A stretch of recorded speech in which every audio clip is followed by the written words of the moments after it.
Let's make some noise. Come on.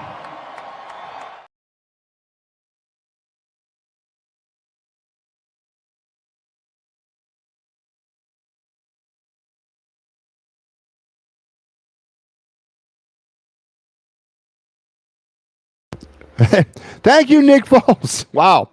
Thank you, Nick Foles, once again, and welcome back to another episode of The Final Word here on the It's a Wrap Sports Network, which boy MattyB on the call. Halloween Eve.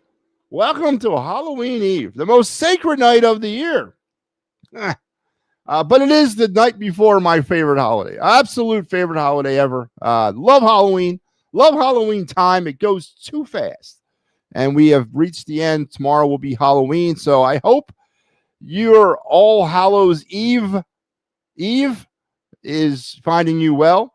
For those of you who also grew up with in my time frame and around where I grew up, this is also Mischief Night. We talked about Soap Night last night. Tonight was the granddaddy of them all, Mischief Night, where you would take shaving cream, eggs, toilet paper, to pretty much everything you would see around your neighborhood and just have a grand old time. And one of the great things about being a kid, especially when you could not participate in Mischief Night because you were too young, was when you would go trick-or-treating on Halloween night, you would see the remnants of Mischief Night still kind of floating around the neighborhood. So happy Mischief Night for those of you out there who still celebrate it. Remember, mischief safely and do what you do. I know the society does not condone or accept Mischief Night anymore, and it's a shame. The rite of passage that was growing up. Again, another thing that this soft-ass world has taken from us. But happy Mischief Night, happy Halloween Eve, and welcome back to our final broadcast episode of our week, and also our final 10 o'clock episode. Starting Sunday, November 2nd, we will be moving down an hour. So we're going to, fall back on Saturday night with the clocks, and then I'm going to 9 o'clock on starting this Sunday. As you can see by the new high-speed graphic there, I will be airing Sunday through Thursday at 9 p.m. starting this Sunday. When, of course, I'm not doing post games. Now, when I'm doing post games, that'll still be no show. But starting on Sunday night, we're going to go down to the 9 o'clock winter hour sort of configuration, and that should probably run us all the way till about the spring. And then we'll go back to 10 o'clock because of Fight's final obligations and all that stuff. So Sunday night, this Sunday, November 2nd, we will go to 9 o'clock on the program. So set your VCRs accordingly, as I will be coming 1 hour early for those of you out there that are keeping score. So we can't wait for that. It's going to be nice to get to bed before midnight, coming up here. So I can't wait for that. But tonight we're gonna wrap up the week again. Another quiet week here. Flyers though, 4-1 winners tonight down there at the center. Can't call it center anymore. Yeah, we can still. Oh, the arena down there at the arena, not the center, but at the arena. 4-1 winners over the Nashville Predators. Flyers score another power play goal. They are now 20% on the power play. Can you believe that? Somebody call the president. 20% effective are the Flyers on the power play. That's like NHL standard. I mean, that's like the minimum. That's where you kind of want to be as a viable NHL hockey team. 20% on the power play. 6 for 30. An impressive 4-1 win over the Nashville Predators. Dan Vladar again looking good as he's settling into that role of starter. De facto starter. Sam Ersson placed on injured reserve after the other night's game. I mean, he got hurt after the game, getting his shirt off. He pulled a muscle or something. I don't know, but Ersson's on the IR. Alexei Kovasov been recalled from the Lehigh Valley Phantoms. So Kovasov will be backing up Vladar potentially on Sunday. I would see Kovasov getting his first start on Sunday, as Flyers will go back-to-back this weekend. So once again, Alexei Kovasov gets his shot to prove that he belongs in the NHL, and hopefully he takes the opportunity seriously. Eagles, of course, the trade that sent shockwaves across the NFL, which didn't. Michael Carter II, now an Eagle. We can continue the conversation on that and the ramifications of moving Cooper DeJean out to the CB2 position and moving in off injured, competent when he's not hurt, cheap, under team control now for a few years, Michael Carter into the slot. Could that be what the recipe for the Eagle defense is going forward? And how do you feel about that? That conversation is on the board. Also, the Myles Garrett trade rumors are, heating up again. This time I've heard, and we've all seen this, multiple first-round draft picks, 2 or 3. The Eagles would be sending to the Cleveland Browns for the all-world defensive end, Myles Garrett. Would you be on board with that? We'll get into some of my feelings about that. If we have time, we're going to talk some Halloween memories because I love this holiday. Love it, love it, love it. So let's get rolling here on the program tonight. Joe Hale says, hey, everyone, what's going on? That's right. And it's also the de facto Ricky Deal birthday celebration. Ricky, I see you. We'll get you on the air momentarily, and we'll wish you a happy birthday. So Ricky Deal's birthday is tomorrow, correct? Right, Ricky? It's not today, it's tomorrow. But happy early birthday wishes from me to you, and I'll get you on the air here momentarily. But let's get the show rolling tonight. Let's get it. Let's strap it in, strap it on, strap it. What we do here, and let's begin your day. Or keep your head, hands, and feet inside the car at all times. Your day in Philadelphia sports history on this day back in 1980. Joining Kareem Abdul-Jabbar, Elgin Baylor, Bob Cousy, John Havlicek, George Milken, Bob Piatt, Oscar Robertson, Bill Russell, and Jerry West. Sixers greats Wilt Chamberlain and Dr. J were elected to the NBA's all-time team, announced to commemorate the league's 35th anniversary. In addition, Russell was voted the best player, Red Auerbach the best coach, and the 1966-67 Sixers the best team in NBA history. So a big night in basketball history for the Sixers back in 80 as they got their much-deserved props for some dominant play in the 60s, 70s, and into the 80s. Dr. J, of course, Wilt Chamberlain, rightfully so, joining their place in the NBA's all-greatest team, celebrating the 35th anniversary of the league. Of course, things have gone, I would like to know what the all-NBA team is now. I did not look that up, but on this night, 2 very deserving Sixers joined officially the ranks of the NBA's greatest by being named to the all-NBA team. Dr. J and Wilt Chamberlain back in 1980, and that is your day in Philadelphia sports history. And brought to you by the fine folks here at the It's a Wrap Sports Network. And here's the rest of our lineup this week. I'm bringing up the rear tonight. You had the Gridiron Weekly earlier. Mike Laro did some clearing the ice. I am on now. Tomorrow we have nothing. We have nothing on Friday. That's been a while. Saturday, we're going to do some post-game Penn State, Happy Valley Huddle with Ohio State, and then me coming at you a little bit later on Saturday night for Flyers Leafs, Clear the Ice. So make sure you're keeping track here on the network for the rest of the week and to the weekend as we get ready for a boring, let's face it, man, a boring sports weekend. I hate this. Flyers are playing back-to-back, which is good, and we can maybe that'll soften the blow, but yeah, it's going to be a boring weekend. No Eagles. So let's get into the conversation tonight. Yes, Ricky, they will be open momentarily. Give me a second to settle in. Do you pester 94 WIP like that?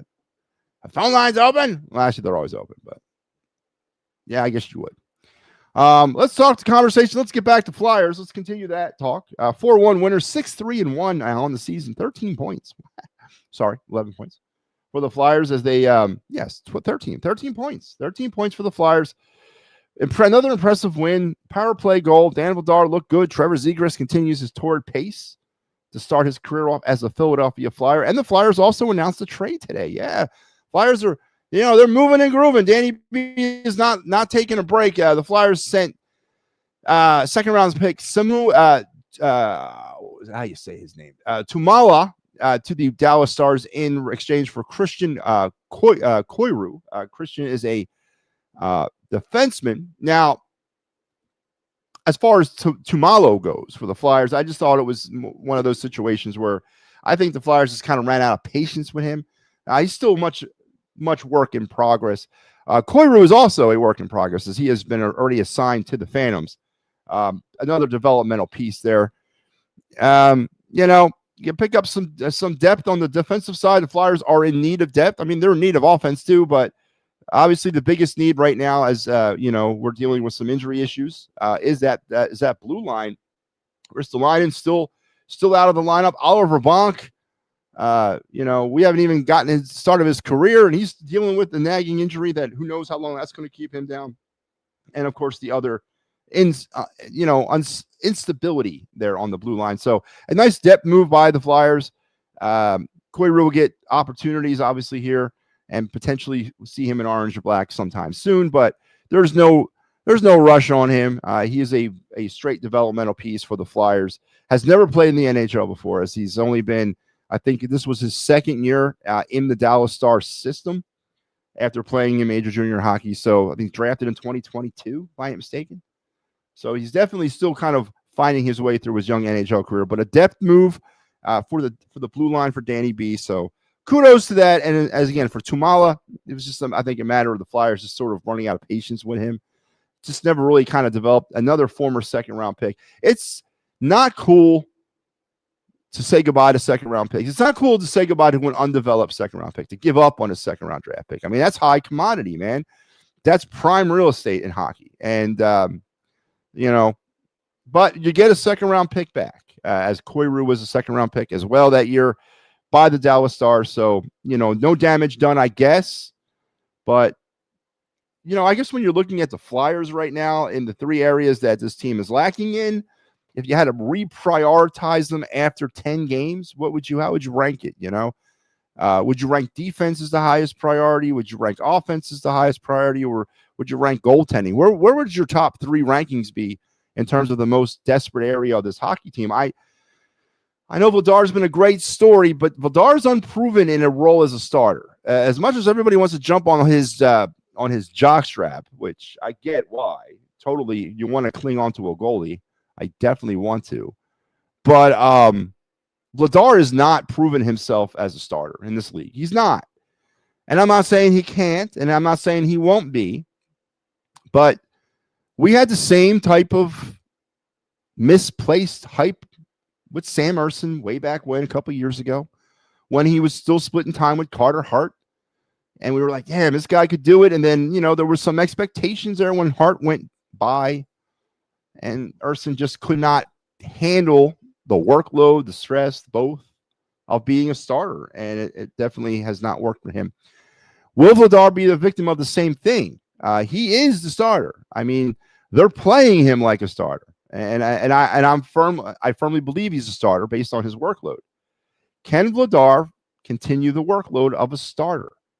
And that's obviously the biggest question.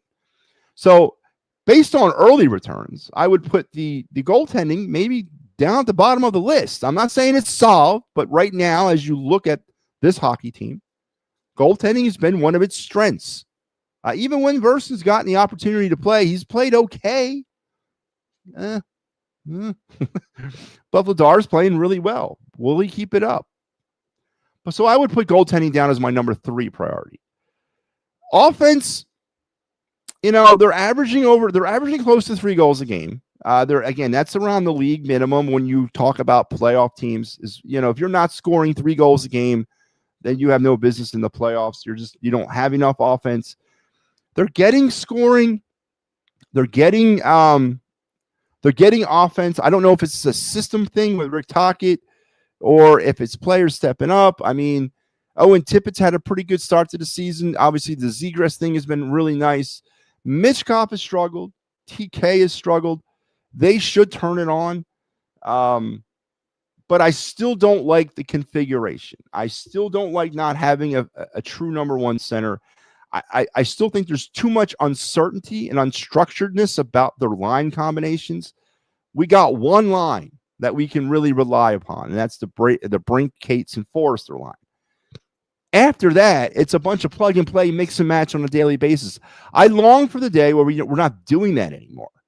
And right now, offense still seems, in my opinion at least, until they can figure out an offensive identity. And how you establish an offensive identity in hockey is through your players. And until they establish that identity, until they bring the players in here that you can say, this is my first line, this is my second line, this is my third line, and everybody else is on the fourth line. Until you can do that, I still think this team lacks offense. Now, as the season wears on, do players develop into that role and develop onto a line, and do lines solidify? Well, it happened last year. We ended up solidifying that third line, which I think now is the second line, the Cates Forrester Brink line. So it can happen. But until it does, I still think offense is my number one priority for this hockey team. Defense, again, systemly, when you're talking about the blue liners, the defensemen, they're nothing special. They're not defensively. They're more there for their offensive ability. If you look across the spectrum, the only true defenseman is Nick Seeler. Everybody else is an offensive defenseman. Everyone else is here to, for their offensive ability. This is the new NHL. I get it. That's kind of what you sort of play a team style defense now. You don't necessarily play defense. But there's some depth problems along that defense. And Emil Andre is once again getting an opportunity to play. Between him and Igor Zamula going up and down, there's some depth issues. Jamie Drysdale still waiting for someone to wake that guy up. Man, wake this dude up, man. So there's, you got Oliver Bonk, you got Ristolainen who's hurt. Bonk's hurt. So yeah, I guess I would have to put defense as my number one priority on this hockey team. Just in pure bodies, competent bodies. So yeah, I guess I'll go defense, offense, goalie right now as my top 3 Flyer priorities. I think that is fair. Ryan, how are you? I'm doing good. Jordan, yep. Very small defender, but not so fast for being small. Yeah, but he's got, and I haven't really sat down and looked at him. I have not gotten really to look at him. It's the style. It's the game away from the puck, because there's some things going on with the Flyers right now. Again, Ryan, I don't know if you've noticed it. The style has changed. The philosophy has changed. This team stinks in open ice. The Flyers don't have defenders who can carry the puck up the ice. They just don't have them. And they've sort of committed themselves to a certain style. And I know there's been a lot of dumping and chasing lately, kind of reminiscent back in the day.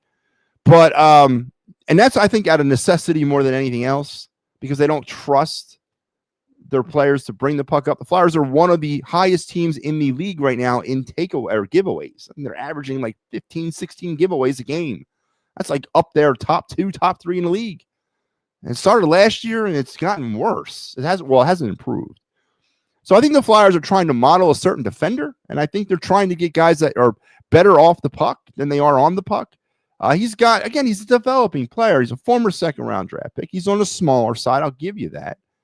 But I think the Flyers are molding their defense a certain way. What that way is, I don't know. But I think they're trying for a certain type of player. Tippett, what? Yeah, I think Tippett's having a good offensive season. I mean, he's getting his opportunities. He's hitting the net more than he's missing. That's small steps. He had a dreadful season last year. He's up there, top point getters of this team right now. It's positive. Again, Tippett's one of those guys. If he can find a way to get the puck on the net consistently, guy's a 30, 35 goal scorer a season easy. Hasn't been the way for him. This year, it's a little bit better. This year, it's a little bit more accurate. And he's, again, hair on fire, always in every play, always in every situation. I think Tippett's gotten better. I think Tippett's gotten a lot better. From one season to the next. It's a dreadful year last year, right after signing that big contract. So, yeah, I do think Tippett's gotten better this year. We will open the phone lines, Joe. Good God almighty. Oh, yeah, by the way, tonight we will also do our Day in Philadelphia Sports History, which we did. And we'll also do the card review and our Of the Night segment, all those great things. And again, I do want to talk about Halloween, my favorite time of the year, as you guys are nagging me about these damn phone lines. So the Flyers, the 4-1 win, they make a trade. Now they hit the road on their way to Toronto, match up against Scott Laughton and the Maple Leafs, and then back home against Calgary. Odd little home and home thing going on there, and we got you covered here on the network. So make sure you are standing by for Flyers coverage this weekend. Here it is. I got you Saturday. Mike Lara will have you on Sunday. So no Eagles football, no problem. We will be here. Mike will also be here on Saturday to give you some Penn State, Ohio State post-game coverage for the Happy Valley Huddle. And then on Sunday morning, the PNM and the AM program will return, minus Pat. Al, Mike are going to be with you, and there's allegedly a special guest star coming on. I don't know who it is. They've not notified me on who that is. I don't require that from my hosts. They do what they want. There's like one person I think I won't let on this network. That's it. Everybody else is fair game.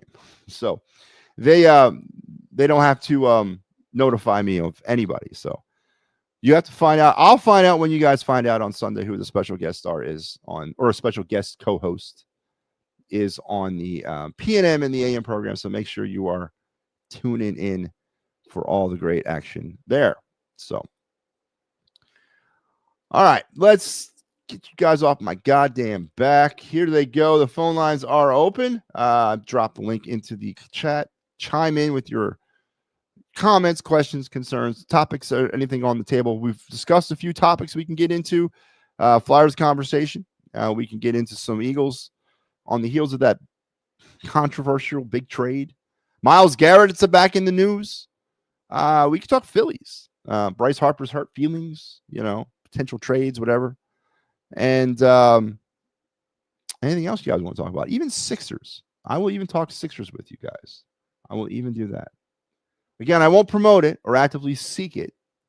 But if you bring it up, I will entertain it and talk about it. So phone lines are open. Tune in or chime in. You guys know the drill. So we got somebody coming in right now. Ricky Deal's in the house. Ricky, happy birthday.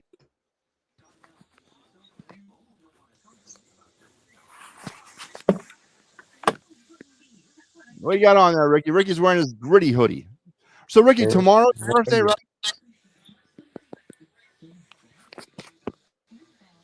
Mm-hmm. Tomorrow is Ricky Deal's birthday. Born on Halloween. How cool is that, man? That is outstanding, Ricky. Halloween is the way to go. Ricky, Flyers 6-3-1. Are you feeling the Flyers this year? Are you feeling them? Have they turned the corner? You are? You're feeling it? So you don't think this is early season magic? You think the Flyers are a solid contender this year, going to make a run? No? I mean, we got 72 games left, so a lot can still happen. But early returns are pretty promising. I'll give you that, Ricky Deal. Eagles news, Ricky. Let's talk a little quick about the Eagles. Michael Carter II now coming to Philadelphia. Is he? Well, let's ask you the obvious question. Does Cooper DeJean go on the outside now and become the new CB2? Do you put Michael Carter in the slot? Or do you, again, Michael Carter's a slot guy, so are you okay with moving Cooper DeJean out to become the new CB2? You are, really? That's interesting. I don't know if I am. I don't know if I'm quite on board for that, honestly. But we'll see. We'll see what the Eagles do. Brandon Graham's back. Is there more trades coming for Howie Roseman, or is this it? Do you think the Eagles are in play to get Myles Garrett from the Browns? Would you give up multiple first-round draft picks to acquire Myles Garrett from the Browns? That's what's going to take, Ricky. Ricky, they're going to want a lot of draft pick, a lot of high draft capital for Myles Garrett. He's not coming for no fourth-round pick. He's going to come for multiple firsts, multiple seconds. Are you prepared to give that up for Myles Garrett? I agree. I am not either, Ricky Deal. What's that? Not at all. Not at all. I agree with you, Ricky. Not at all. I agree. It's too much, especially for a team that's supposed to be the defending Super Bowl champions. I agree. Ricky Deal, listen, I'm going to let you go, but before I do, Ricky, I promised you I was going to sing you happy birthday, and I'm a man of my word. So are you ready for me to sing to you happy birthday? You are. I don't normally do this, Ricky, so you got to understand you should feel very special about this, because this is not something that MattyB typically does. So you ready, Ricky? A 1, a 2, a 1, 2, 3. Happy birthday to you. A happy birthday to you. Happy birthday, dear Ricky. Happy birthday to you. Ricky Deal, everybody. Happy birthday, Ricky. Round of applause for you, Ricky. I hope you have a great day, and I will see you on Sunday, brother. All right? Mm-hmm. All right. Sang happy birthday to a grown man.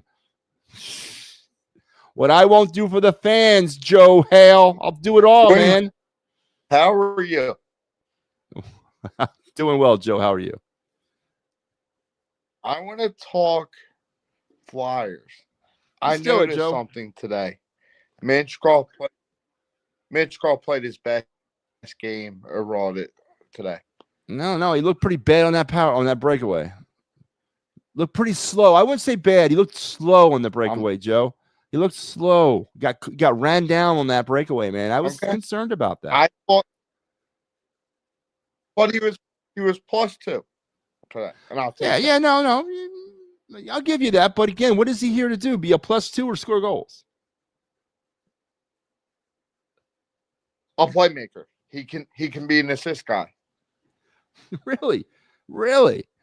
Yeah, you're he right. absolutely can be an assist guy, but I need him to score goals, Joe. He's here to score goals. And on that breakaway, he got straight run down. He looked slow in the breakaway. And I don't think that's too critical. I really don't. I got you. But no, I agree. He did look strong otherwise.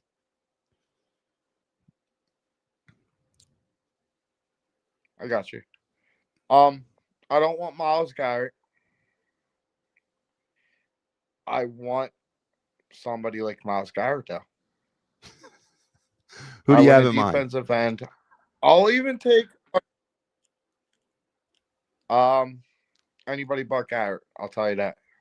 Is there a reason you don't want him? Is it because of the price tag? The price tag, and he's too old. Here's my thing about the Myles Garrett situation. And go ahead, Joe.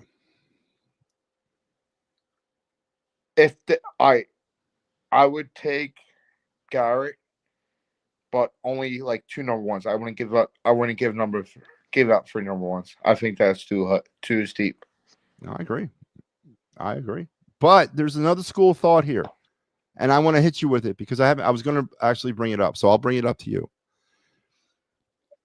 I think that we can sit here and safely say that Howie Roseman did not do well for whatever reason. Was it the money? Did he have to kick the can down the road? Did he have to make create some cap room somewhere for next year for the Jalen Carters of the world? Perhaps he had to. But we can honestly say heading into the season, defensively at least, this team was not put together correctly. There's not enough depth on the defense to start the season. I think that's an honest assessment based on how they've played sort of after, say, week 3. Now, going after Myles Garrett would be, in a lot of essence, you're going to give up your future straight up for Myles Garrett, but you're going to potentially keep the Eagles in a current window of winning for at least the next 3 seasons. If you go ahead and do that, you would keep the Eagles sitting at one of the top teams of the league over the next 3 years if you decide to grab Garrett. As the age, the price tag, all those things are working against him. So that's good, trying to keep the window of winning open, but obviously you're mortgaging your future. So the question is, heading into the season, do you think this might have been a strategy of Howie Roseman that, you know what, I'm going to maybe get aggressive at the trade deadline for some players like a Myles Garrett because I just can't seem to work the money right now? Do you think that was a strategy of his, the way he put the defense together? I think he has to, because I think Howie failed on all season, 100%. So you don't think it was a strategy? You think let Howie Williams go. The players he had and it just didn't work out?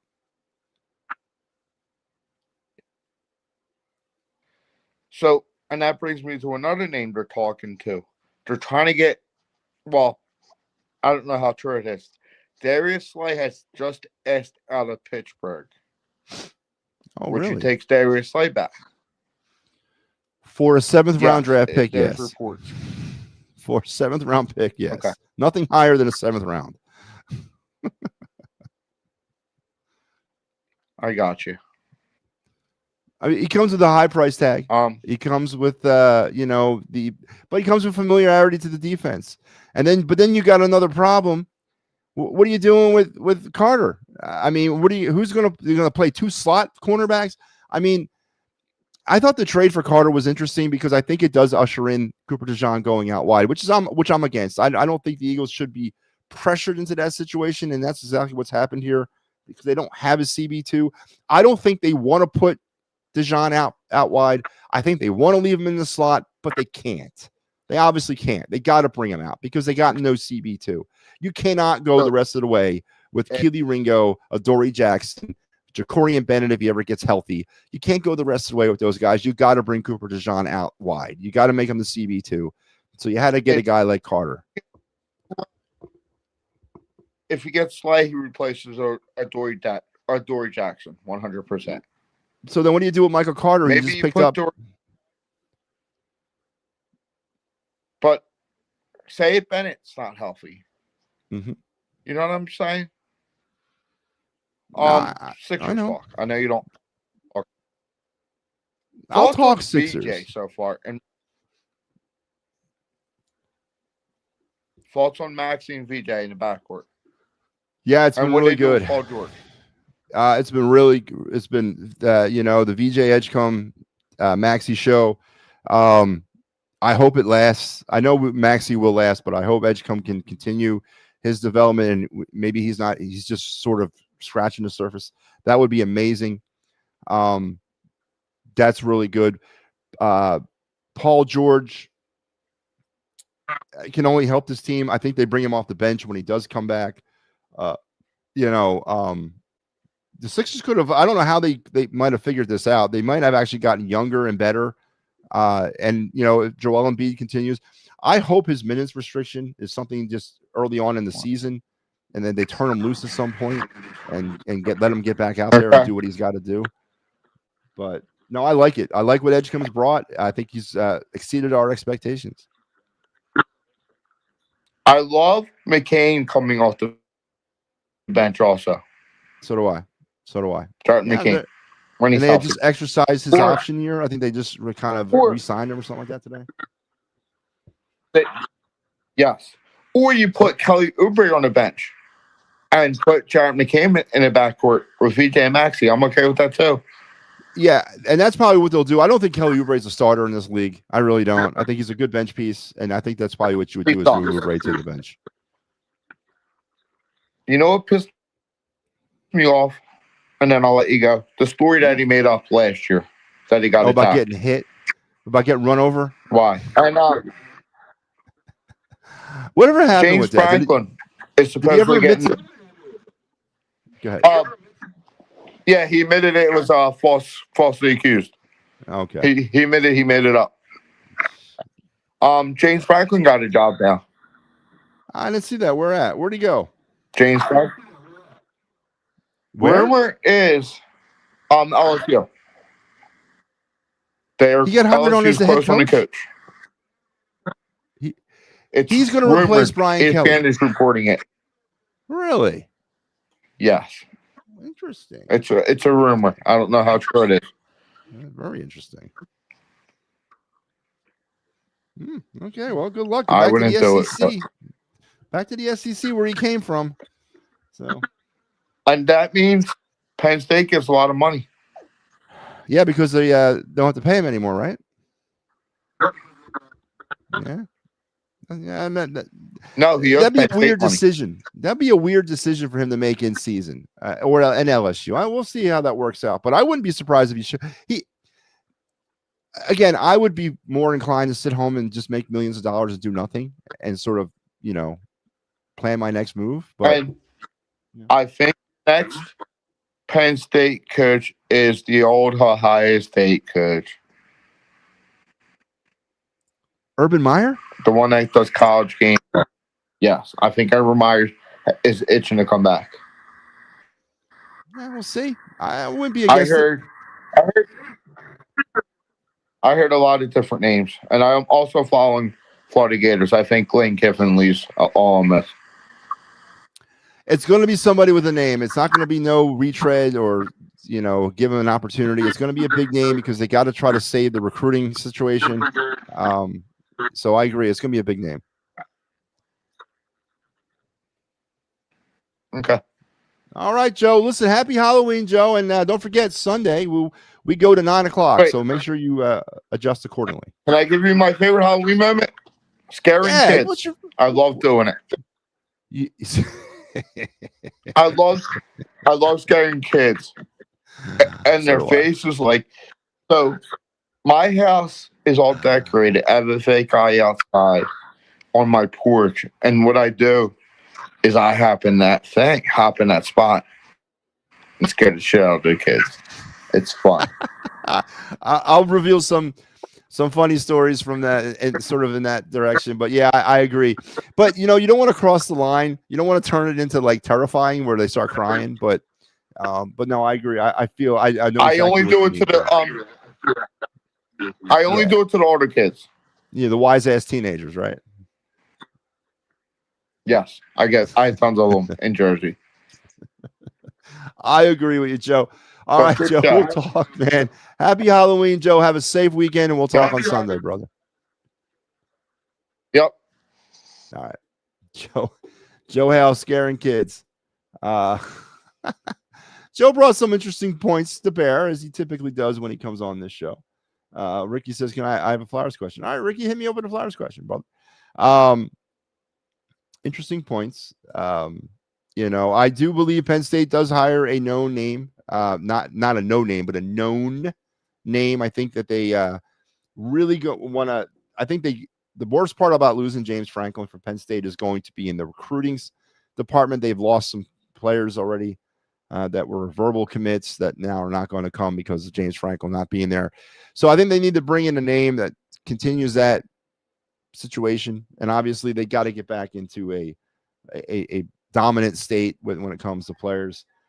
So I don't think it's the time that Penn State has to kind of sort of break new ground with some unknown coach that's trying to make a name for himself. Penn State's got to keep the pedal to the metal, and they got to bring in a name. And Urban Meyer, that's a name. That's an interesting name. Lane Kiflin's an interesting name. I would have liked Nick Saban, but apparently he hates Penn State for firing James Franklin, and he said he's not coming. So, but I do believe it's going to be a known name, and I think Penn State. I think this is a minor bump in the road in Penn State, and with this Saturday's Ohio State game, of course, it's going to hurt. One, why, a Penn State Ohio State game should never be on at 12 o'clock noon. I mean, there's a problem with that. We all know that, right? And that's because of what's happened to Penn State, and we can accept that and move on with it. So I'm prepared to take a bite on not only Ohio State at noon this year, but of course Penn State probably not qualifying for a bowl, and there's a good chance that they won't, or that if they get it, they'll get the GoDaddy.com bowl, which is whatever. But next year, you also got to look at it this way: Ohio State comes to Penn State next year. Okay, so you got whiteout situation. Obviously, hopefully things are a little bit more stable with Penn State. The Ducks align more for me next year anyway. And you can look at this as sort of the Penn State, rejuvenation project. They can come in against Ohio State next year in Happy Valley and return to the prominent stage of college football, because more than likely they won't start the season ranked, because of what happened this year. But they could use that Ohio State game next year to push them right back into the national spotlight. So I'm going to look at the positives of the James Franklin situation and say we take a 1-year mulligan, reload for 2026, and come back swinging. And it lines up because you got Ohio State coming to Happy Valley in 2026. So I agree with that sentiment that it's got to be a known big name person. As far as the Flyers go, Mitchkoff, he's gotten off to a slow start. Something didn't seem to be right. I think Mitchkoff, and I think I said this before about him, he had a fabulous rookie year, and by no stretch of the mind is Mitchkoff's season or career etched in stone. He's still developing into an NHL player. He's still figuring out the NHL game. He's only been in the league 1 year. And there's some learning curve still involved with that. But tonight was a telling situation for me. He got straight run down on a breakaway. That didn't happen last year. And that sure as hell didn't happen in Russia. But he got run down on a breakaway. And that's telling. And I know that's a topic in the locker room right now. You know, what happened out there? Why is he moving so slow? Is he hurt? Did he put on a little too extra weight? Is he living the American dream a little bit too hard? Does he got to put down the cheesesteaks? I don't know, but I'm just saying. He looked a little slow on that breakaway. And in the NHL, the game is literally by the millimeter.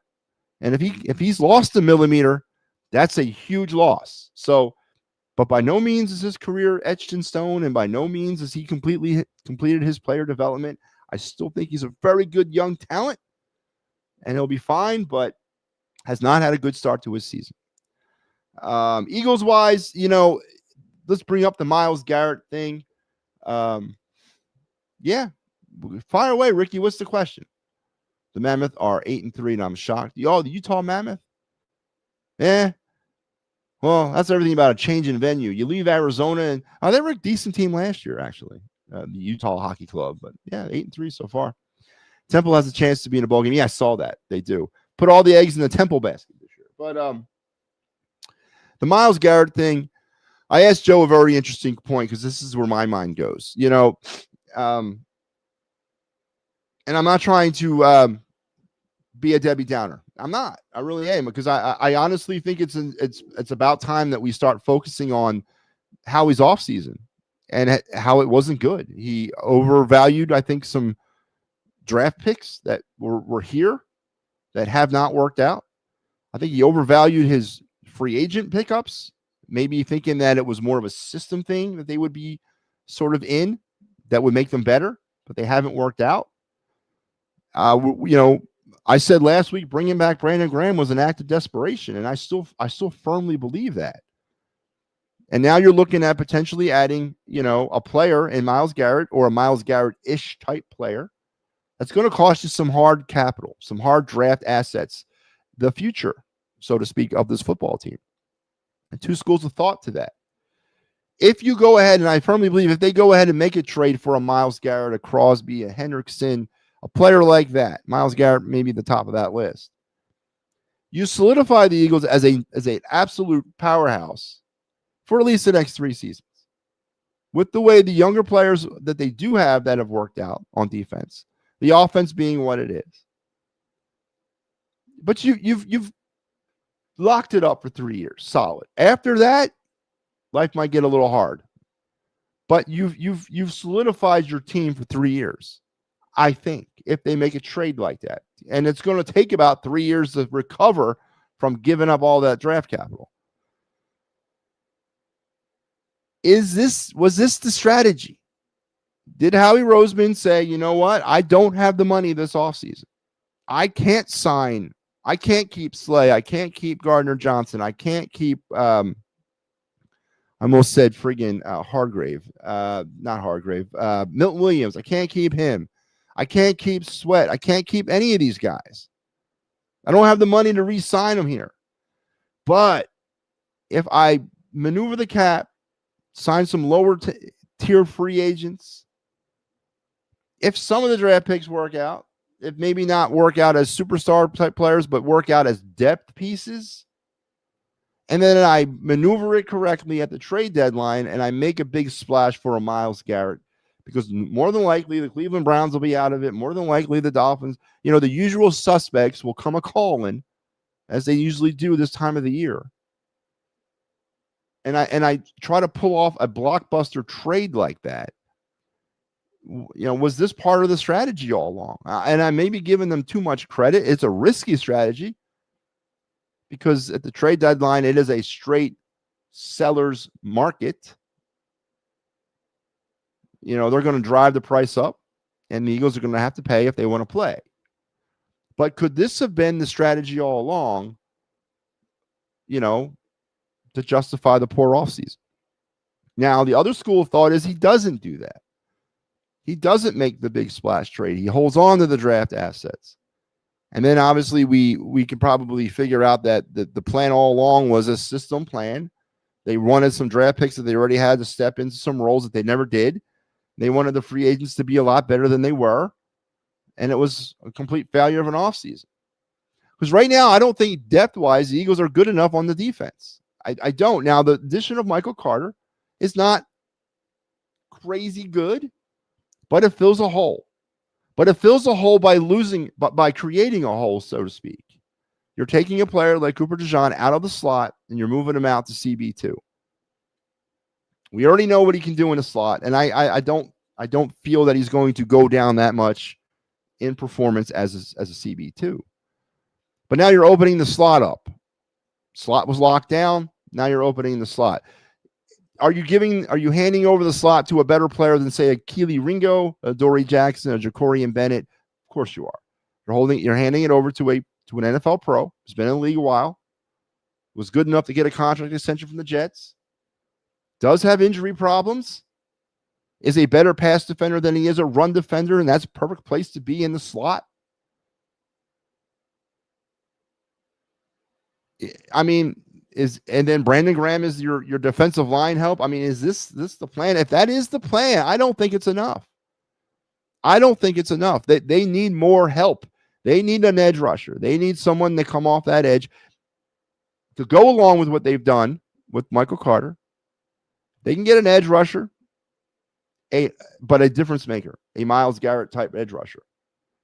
And I don't know if they pull that off. What's it, next week? Was it Tuesday, Thursday, or something like that? In about a week is the trade deadline.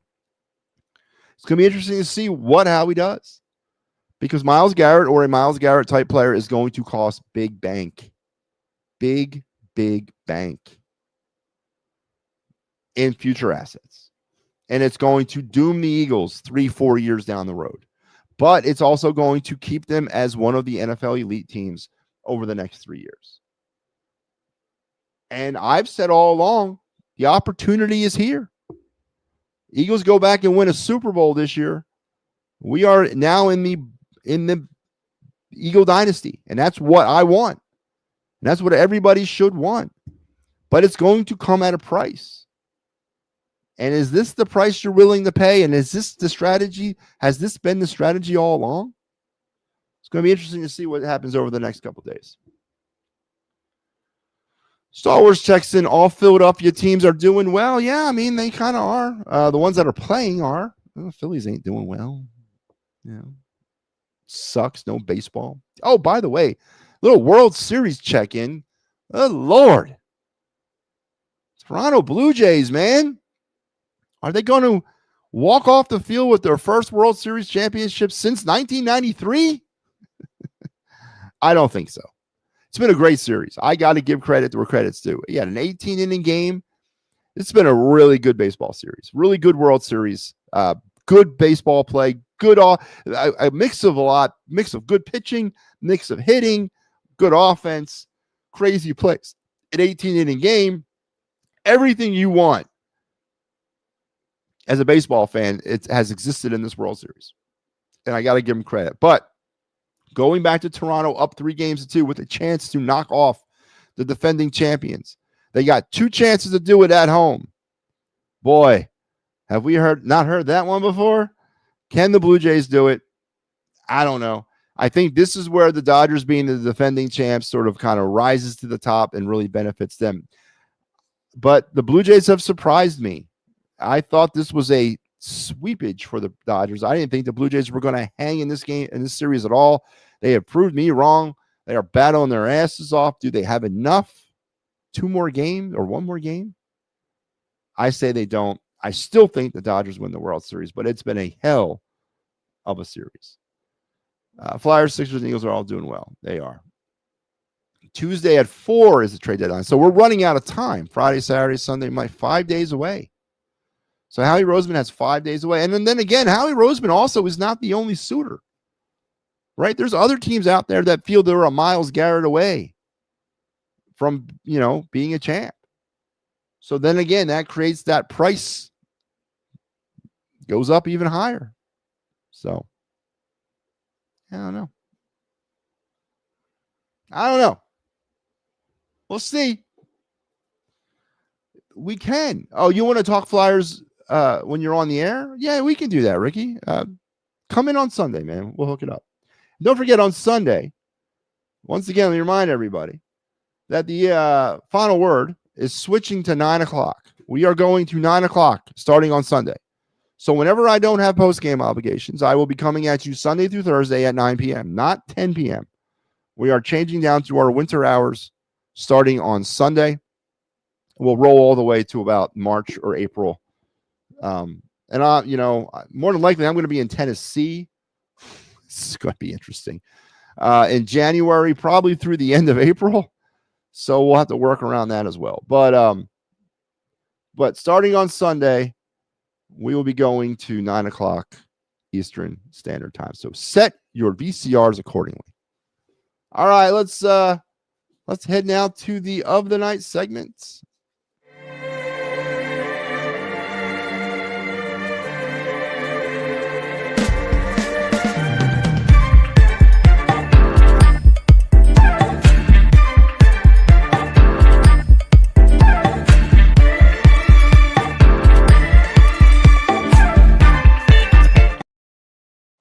All right, this is the of the night segment. Of course, we're entrenched deep, hardcore into Flyer prospects. So let's take a look at tonight's Flyer prospect. It is Santeri Saluku. Say that 20,000 times fast. He is the Flyers' 7th round draft pick back in 2022. Plays out there in Mestis IPK. I think it's in Germany. I don't know where it's at. His open ice playmaking game is probably his best asset. He added an impressive primary assist off the rush, hitting a teammate on the back post with a hard pass after kind of faking the shot first. Good stuff. That was from last year. I remember when I wrote that profile. I remember watching that game and I was doing a little bit of scouting on him. 6'4", 201. That's what I'm looking for, baby. But he's more, he's got height, he's got weight, and he's got speed. So you can't ask for much more than that. But a 7th round pick, playing in Europe. My expectations on that are a little tempered. He's been out in Europe now ever since he was brought into the system by the Flyers. Bringing up his stats for this season right now, so be patient. Totally forgot to bring that up. But yeah, again, a 7th round pick, but he's got the height. Oh, it's in Sweden, not Germany. It's in Sweden. And so far he is still with IPK. He's played 5 games with IPK, but he's also played with Cuckoo. I ain't lying, man. Cuckoo is the name of his team in the Liga League. And he's splitting time between the Metis League and the Liga Lead out in Sweden for IPK and Cuckoo. I'm not lying. 8 games in total. 3 goals, 2 assists for 5 points and a +2. So there he is, still firmly entrenched in European hockey. And unfortunately, you got to look at a player that was selected in 2022. Same draft year that brought us to Tumala. Same draft year that now we got Kiro, whatever. At what point do we expect this young man to make the transition over to North American ice? And that's going to be the big question. But again, a 7th round pick out of in 2022, got some height, got some weight. I like his profile, but I need to see him play in North America. But we'll see how he does. So Santeri Saluku is your Flyer prospect of the night. And that's that. So there you go. And that was brought to you by the Birds Blast of Kyle Quinn. The quintessential and Eagle pregame show entertainment airs every Thursday at 7 p.m. during the Eagle season. Of course, there was no Birds Blast tonight due to the bye week, but the Birds Blast will return with Kyle and myself next Thursday as we will break down what happened at Lincoln Financial Field against the Giants and preview the big Monday night tilt against the Green Bay Packers next Monday as the Eagles will get the season resumed in the second half. We're also going to do a little fun with Kyle Quinn. I'm going to ask Kyle his first half report card. We're going to throw out a couple of stats. We're going to ask some questions who he believes were the maximum performers of the first half for the Eagles? Who were the maximum duds? Some other fun things. So make sure you're tuned in for that. As Kyle Quinn and myself every Thursday at 7 during the football season for the Birds Blast with the aforementioned Kyle Quinn. Yeah, it is. As I just promoted. If the Eagles make a move, can you ask Kyle? I will 100% ask Kyle. 100%. That'll be matter of fact, I am going to ask him. I'm going to ask him about Michael Carter. I'm going to ask him about Brandon Graham. I haven't had the opportunity. Don't forget, we did not have Kyle on. Matter of fact, I didn't even do a Birds Blast heading into the Giants game due to a scheduling issue. I had to do it on my own. Remember, I did a segment on my show. I didn't do the Birds Blast. So I will catch all that up with Kyle next week. So absolutely, Joe. So let's Joe wants to know my Halloween stories. All right, Joe, I'll give you my Halloween story. So best holiday of my life. I love it. I've loved it since I was a kid. Joe Hale says he likes to scare children. I do that too these days. I think I don't know what it's about Halloween that I love so much. It's the time of the year, the transitional time of the year. I just always been into it. And some of my Halloween stories, my greatest memories of Halloween probably come from when my kids were young, and seeing their faces experience the things that we all experienced as we were coming up the Halloween ranks. And from my own aspect as a child growing up with Halloween, there's been some coming of age moments for me on Halloween night.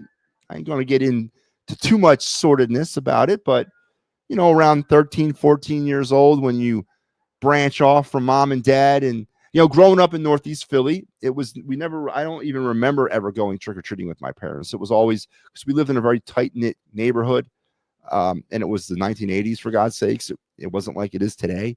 So I remember from a very early age, we would go off on our own in our friend groups and do it.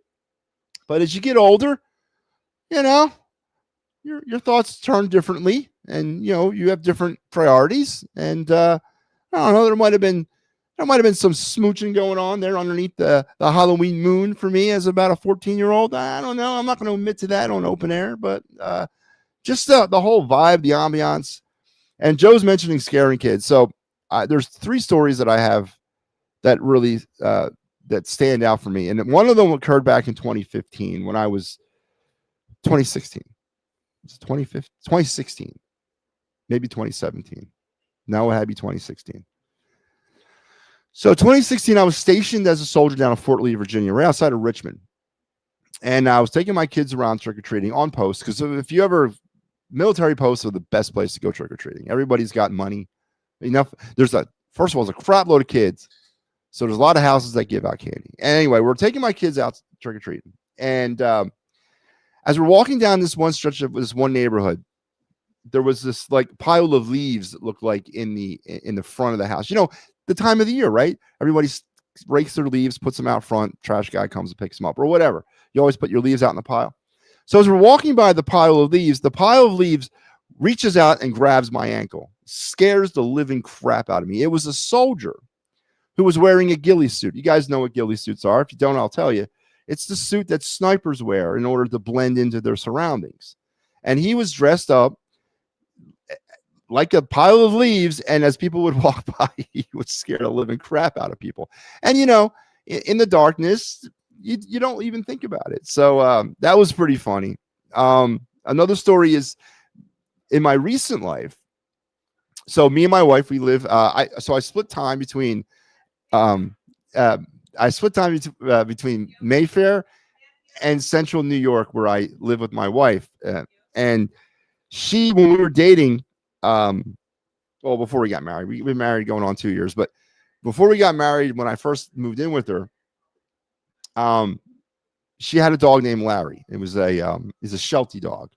He's no longer with us, but all the neighbors that would come to our house knew that she had a dog. So I have remember the dog masks from a couple of years back with the Eagles and the Super Bowl run in 2017, Hungry Dogs and all that, and Underdog and all, the Lane Johnson. Of course, I got one of those masks way back when. I still have it, but I never actually used it until this one Halloween night. So me and my wife I was like, hey, babe, I'm going to go put the mask on, hide in the other room.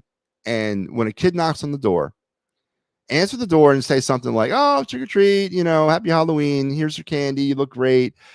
But be like, hey, listen, we got to go fast because we just got a new dog and people drive him crazy.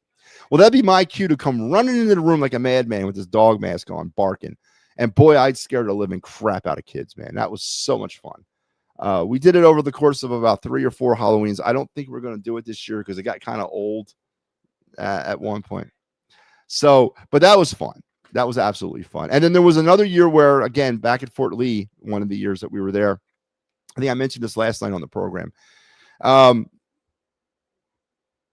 This guy's backyard, he incorporated and built a makeshift haunted house, whereas you would trick or treat through, you'd be herded through the backyard, go through the makeshift haunted house, and on the way out, you get your candy. Awesome. That might have been the best thing I've ever seen. That's somebody who's really got the Halloween spirit. So those are my Halloween stories that I remember vividly. I remember the haunted house at Ryan High School in Northeast. Ryan had a haunted house at their high school. I lived lower in Northeast Philly. I lived down. I went to Judge. I didn't go to Ryan, so I lived down in the Mayfair area. Ryan's up there in like friggin' Upper Boulevard area. I dated a girl from Ryan. No, I'll never forget her either. But that's a different story, Joe. I dated a girl from Ryan, but never. And I actually went to Ryan High School once. I went to one of their dances one time in my life, and that was when I was dating this chick. Boy, she was a freak. Anyway, get back on task. MattyB was MattyB had fun as a teenager. Let's say that. But there's my Halloween memories. I hope tomorrow night everything finds you all well. I know the rain has been falling because of that nor'easter that's coming through. I hope the rain clears up tomorrow, and I hope we don't have a wet Halloween night. It's nothing more depressing than having rain on Halloween night. But I'll be passing out candy. So if you're in the Utica, New York area, come by, see me. I'll give you some candy. But if not, I want to wish you guys out there a happy Halloween. From all of us here at the It's a Wrap Sports Network, it is by far and away our favorite time of the year. We don't have any shows programmed tomorrow to go off. It's not because of Halloween, because we do air on holidays. You'll see. I will be on the air on Thanksgiving, and I will be on the air on Christmas. We do. I don't take holidays off. The other guys can take them off if they want, but I won't. If I'm scheduled to go on, I'll air. But we're not having programming because of Halloween. We don't have any programming scheduled for tomorrow. But I hope you guys have a great Halloween. Let's finish up the show with my favorite segment, and then we'll take it home.